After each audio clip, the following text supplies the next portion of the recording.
Hello everyone, कैसे हो आप लोग। तो आज से हम इंडियन ज्योग्राफी शुरू करने जा रहे हैं। तो फर्स्ट टॉपिक हमने लिया है फिजियोग्राफी ऑफ इंडिया से ओरिजिन ऑफ हिमालयाज। तो रिसेंटली जो हमने ट्रेंड देखा JKSSB का, अब तो हर एक टॉपिक की डीप अंडरस्टैंडिंग, डीप नॉलेज होनी चाहिए। तो आज हम पढ़ने जा रहे हैं जियो सैनिकलिनल थ्योरी ओरिजिन ऑफ हिमालयाज की। तो शुरू करते हैं अपने लेक्चर की। जो लेक्चर के सोर्स है पीछे से वो है इंडियन जियोग्राफी माजिद हुसैन की बुक, वहीं से ये सारा कंटेंट लिया गया है। तो मेन सपोर्टर्स इस थ्योरी के रहे हैं तीन जियोलॉजिस्ट, अर्गान, कोबर एंड शूज। ये तीनों मेन सपोर्टर्स रहे हैं इस थ्योरी के। शुरू करते हैं अपने लेक्चर आगे। तो 200 मिलियन ईयर्स एगो की बात है। एक सुपर कंटिनेंट था, उसका नाम था पेनगी। तो पेनगी एक सुपर कंटिनेंट था।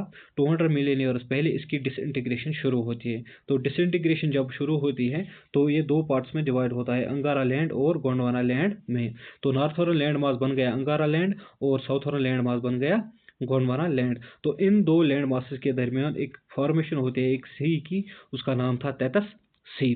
तो तैतस सी की फॉर्मेशन कैसी होती है, जब पेन की डिसइंटीग्रेट होता है अंगारा लैंड में और गोंडवाना लैंड में। तो अंगारा लैंड नॉर्थर्न लैंड मास बन गया और जो गोंडवाना लैंड था वो था साउथर्न लैंड मास। बोला जा रहा है जब मेसोजोइक एरा था 180 मिलियन ईयर्स पहले, जो आज के हिमालयाज है वो थे, वहाँ पे था उस टाइम तैतस सी।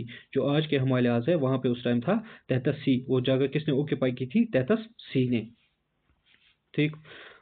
जब हम आगे बढ़ते हैं, बोला जा रहा है पैलोजोइक एरा के खत्म होने के बाद, जब पैलोजोइक एरा खत्म हुआ और शुरुआत हुई थी मेसोजोइक एरा की। अगर हम तैतस सी की एक्सटेंशन की बात करेंगे तो इसकी एक्सटेंशन वेस्ट से यूरोप तक बढ़ गई थी और ईस्ट से चाइना तक इसकी एक्सटेंशन बढ़ गई थी। कब, मेसोजोइक एरा के टाइम पे या मेसोजोइक एरा के पीरियड के दौरान। और इसी के दौरान जितना भी यहाँ से इरोडेड मटेरियल आया वो सारा डिपॉजिट हुआ किसमें, तैतस सी में।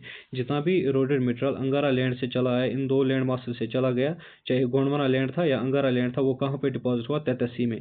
रीज़न क्या था इसके पीछे, जो sinking nature of sea bed था किसका, Tethys sea. Sinking nature of sea bed, उसकी वजह से ये सारा इरोडेड मटेरियल तैतस सी में चला गया। तो आगे बढ़ते हैं। जब पीरियड आया, ये क्रिटेशियस पीरियड की शुरुआत हुई, उस दौरान क्या हुआ, उस दौरान फोल्डिंग शुरू हुई, फोल्डिंग ऑफ सेडिमेंट्स की शुरुआत हुई। अगर हम यहाँ पे शॉर्ट देखेंगे, पहले जो हुआ वो डिपोशन हुई थी, फिर देखेंगे फिर उसके बाद फोल्डिंग हुई, फिर देखेंगे फिर अपलिफ्टिंग हुई थी, अब यहाँ अपहिवल जिसको हम बोलते हैं, उसके बाद फॉर्मेशन ऑफ हिमालयाज हुई है। तो ये कब शुरू हुआ था, ये क्रिटेशियस पीरियड के टाइम के दौरान हुई थी फोल्डिंग शुरू। तो आगे बढ़ते हैं। जब फर्स्ट अपहिवल हुआ तो फर्स्ट अपहिवल इयोसीन पीरियड के टाइम पे हुआ था।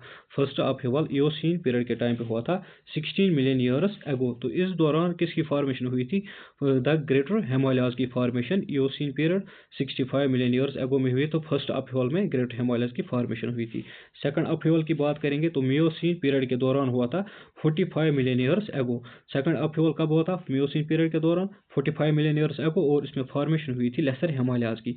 तो थर्ड अपहिवल की अगर हम बात करेंगे तो पैलेओसीन पीरियड के दौरान हुई है 1.4 मिलियन ईयर्स एगो। तो इस दौरान फॉर्मेशन हुई थी शिवालिकाज या आउटर हिमालयाज की। तो थर्ड अपहिवल में फॉर्मेशन हुई थी शिवालिकाज में, सेकंड अपहिवल में फॉर्मेशन हुई थी लेसर हिमालयाज में, फर्स्ट अपहिवल में फॉर्मेशन हुई थी ग्रेटर हिमालयाज में।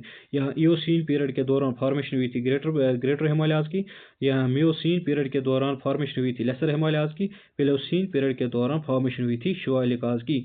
तो इसका जो फुल वीडियो आपको मिलेगा वो यूट्यूब पे भी मिलेगा और फेसबुक पे हाफी वीडियोस मिलते हैं।